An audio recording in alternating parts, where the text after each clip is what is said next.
चुके हैं अंटासन गेम खेलने। तो यहाँ पे 7 बंदे हैं, 7 बंदों को मारना होगा नहीं तो मैं लेवल हार जाऊंगा। चलिए पहले मारा जाए बंदों को, पहले इसकी रेड ड्रेस वाले बंदे को मारते हैं।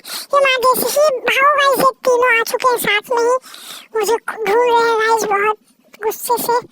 तो इन लोगों को मारना होगा, इसे भी मारना होगा गाइस। ये मार गए, इसे भी चाबी लेना होगा, चाबी ले लिया, भागो गाइस भागो भागो। देख लिया है ये एक बंदा फ्रीज हो चुका है गाइस, वो देखो यार गाइस, मारना होगा। ये रेड ड्रेस वाले बंदे को मारते हैं, ये मार दिया गाइस इसे भी।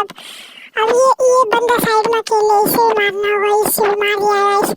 अब चोर वाले ड्रेस बंदे को मारना होगा, इसे मार दिया, भागो गाइस। देख लिया है फ्रीज हो चुके हैं गाइस। अरे यार फिर से खुल गए। तो आप लोग देख सकते हैं मैं लेवल जीतने वाला हूँ। तो नेक्स्ट लेवल के लिए आप लोग कमेंट करिएगा, क्योंकि मैं ऐसे ही वीडियो लाता रहूँ। और लाइक एंड सब्सक्राइब करिएगा मेरे चैनल को। और इससे भी